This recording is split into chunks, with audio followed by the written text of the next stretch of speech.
Assalamualaikum warahmatullahi wabarakatuh. Sobahul khair, kaifa halukum? Alhamdulillah, luar biasa, tetap semangat, Allahu Akbar. Salih-salihah, anak Ustadz kelas 6. Alhamdulillah ya, hari ini kita bisa bertatap muka kembali meskipun hanya lewat YouTube ya, atau video dalam channel YouTube, tapi nggak apa-apa, jangan mengurangi semangat kita untuk tetap belajar ya. Salih-salihah, hari ini Ustadz akan memberikan ringkasan materi untuk antum supaya nanti antum bisa belajar, untuk antum bisa mengerjakan soal-soal latihan muatan PJOK yang nanti akan antum laksanakan tanggal 18 September 2020, Jumat depan ya. Hari Jumat tanggal 18 September 2020. Sebelum kita ke meringkas materi ya, alangkah baiknya berdoa terlebih dahulu, memohon kepada Allah supaya yang Ustadz akan sampaikan hari ini akan memberikan maklumat yang bermanfaat buat antum ke depannya ya, insya Allah, amin. Istaidu ikra'ud du'a.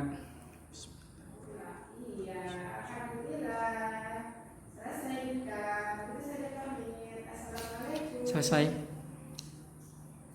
Hai soleh-solehah yang dirahmati Allah Subhanahu wa Ta'ala. Soleh-solehah anak Ustadz kelas 6. Hari ini Ustadz akan meringkas materi mengenai pembelajaran kelas 6 ya.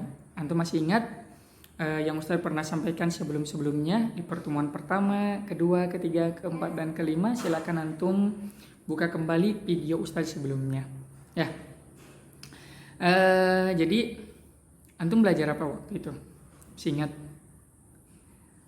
ingat nggak? Bagus. Antum belajar tentang variasi dan kombinasi lokomotor, non lokomotor, dan manipulatif dalam permainan bola besar.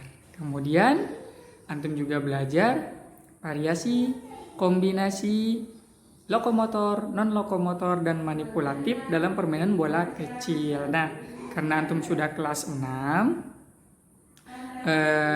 antum belajar permainan bola besarnya, yaitu permainan bola bola basket. Sedangkan permainan bola kecilnya permainan tenis meja. Nah, variasi itu apa sih Ustadz? Variasi itu adalah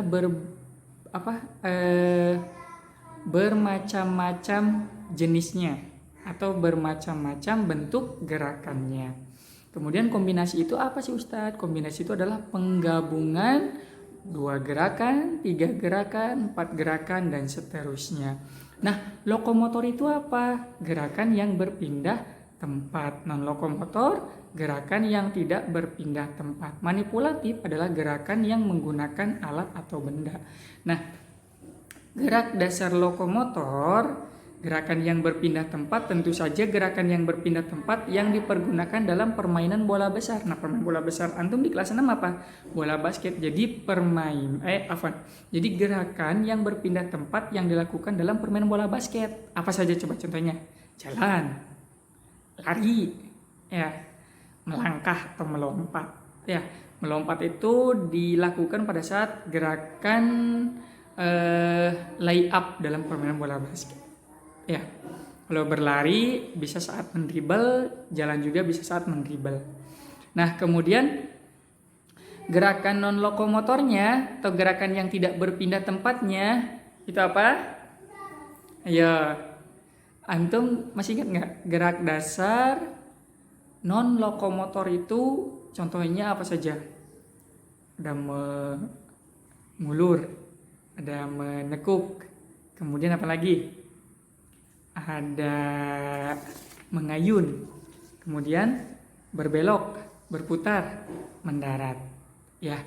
Nah, sekarang Ustadz ingin mengajak antum untuk berpikir lebih luas lagi.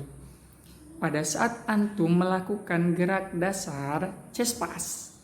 Nah, itu ketika antum melakukan gerak dasar chest pass itu berpindah dari satu titik menuju titik yang lain atau memang diam di tempat? Iya. Apa coba? Nah, jika antum perhatikan tentang video-video permainan bola basket, itu pada saat mereka melakukan chest pass, overhead pass, maupun bounce pass, itu mereka itu diam di tempat. Ya, meskipun kakinya itu ada yang dilangkahkan, tapi bukan berarti dia berpindah tempat, karena satu kakinya itu menjadi kaki tumpuan. Nah, ketika satu kakinya menjadi kaki tumpuan, maka dia berarti tidak berpindah tempat. Nah, Ustaz ambil contoh pivot. Pivot itu artinya berputar untuk menjaga bola, atau untuk kira-kira kita mau mengarah kemana nih dalam putaran tadi atau dalam berbelok tadi. Kemudian melakukan chest pass, kemudian melakukan overhead pass, kemudian melakukan bounce pass. Bisa dipahami? Nah, itu termasuk gerakan-gerakan non lokomotor. Pokoknya gini, gerakan-gerakan yang tidak berpindah tempat berarti termasuk gerakan non lokomotor dalam permainan bola basket. Gitu. Nah, kalau manipulatif adalah gerakan-gerakan yang menggunakan alat atau benda. Nah, karena di sini gerakan-gerakan yang menggunakan alat atau benda, kita chest pass menggunakan benda nggak? Menggunakan benda, berarti termasuk manipulatif. Ya, jadi jangan terkecoh. Ya, jadi jangan terkecoh. Selagi gerakan-gerakan itu masuk ke dalam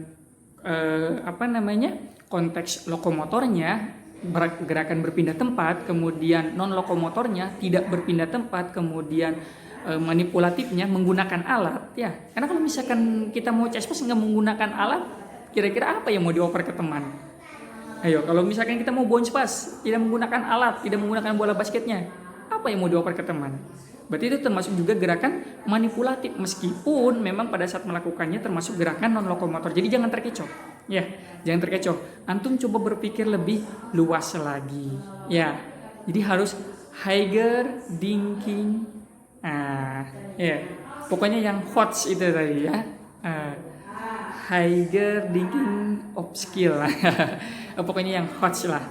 Artinya antum berpikir lebih luas lagi, ya. Jadi jangan terkecoh. Yang penting poin-poinnya adalah lokomotor adalah gerakan yang berpindah tempat, non lokomotor adalah gerakan yang tidak berpindah tempat, dan manipulatif adalah gerakan yang menggunakan alat. Kalau misalkan ada soal contoh, chest pass itu termasuk gerakan non lokomotor atau gerakan manipulatif? Ayo. Kedua-duanya benar ya, tergantung dalam konteksnya. Ya, kalau misalkan di sana nanti jawabannya manipulatif dan juga lokomotor, ya berarti itu benar jawabannya. Karena kalau misalkan kita mau melakukan chest pass sambil berjalan, ya sebetulnya juga bisa. Makanya lihat dulu konteksnya, nanti lihat dulu soalnya gitu, jangan langsung jawab dulu, lihat dulu soalnya ya. Karena memang dalam permainan bola basket itu tidak tetap juga gitu. Yang penting mah antum harus tahu gerakan yang lokomotor itu apa saja, yang berpindah tempat kan, berjalan, berlari, kemudian apalagi melompat. Nah, kalau misalkan kita sambil mengoper, sambil berpindah tempat, sambil melakukan chest pass, artinya kita melakukan gerakan apa? Gerakan berjalan. Ya. Nah, kalau misalkan kita sambil bawa-bawa terus berlari, dalam aturan permain bola basket itu nggak boleh. Nah, makanya harus lihat konteks soalnya dulu. Ya, antum lihat dulu soalnya, jangan sampai terkecoh. Ya. Nah, oke. Begitu juga sama dalam tenis meja. Tenis meja juga ada gerak lokomotornya, ada variasi dan kombinasinya. Antum harus ingat dulu gerak dasar dalam tenis meja. Ada memegang batnya, baik forehand maupun backhand-nya. Kemudian pukulan forehand, pukulan backhand, pukulan smash, ya. Kemudian sikap stand. Nah, itu sama saja, ya. Sama saja seperti permainan-permainan bola kecil lainnya seperti bulu tangkis. Ada stand-nya, ada pukulan forehand-nya, ada pukulan backhand-nya. Menggunakan net sama menggunakan net. Ya, yang penting mah itu poinnya. Antum jangan sampai terkecoh. Lokomotor adalah gerakan yang berpindah tempat, non-lokomotor adalah gerakan yang tidak berpindah tempat, dan manipulatif adalah gerakan yang menggunakan alat. Chest pass menggunakan alat berarti manipulatif. Bounce pass menggunakan alat berarti manipulatif. Overhead pass menggunakan alat berarti manipulatif. Ya, berjalan dalam permainan bola basket berarti lokomotor. Berlari dalam permainan bola basket berarti lokomotor. Melompat dalam permainan bola basket berarti lokomotor. Pivot berputar berarti non lokomotor. Berbelok mau melakukan chest pass, mau melakukan bounce pass, mau melakukan overhead pass, mau melakukan nih ya berputar atau berbelok, itu gerakan non lokomotor. Simbol bukan? Simpel. Jadi seperti itu. Begitu juga yang tenis meja. Jadi antum poin-poinnya itu tadi yang harus diperhatikan. Nah, kemudian mengenai sejarahnya, mengenai ukurannya, jumlah pemain dan posisi pemainnya, kemudian aturan mainnya, nanti Ustadz akan share linknya melalui wali kelasnya masing-masing. Fahimtum jami'an? Fahimna ya. Oke, itu saja yang bisa Ustadz sampaikan. Kurang lebihnya mohon maaf. Wabillahi taufiq wal hidayah. Wassalamualaikum warahmatullahi wabarakatuh.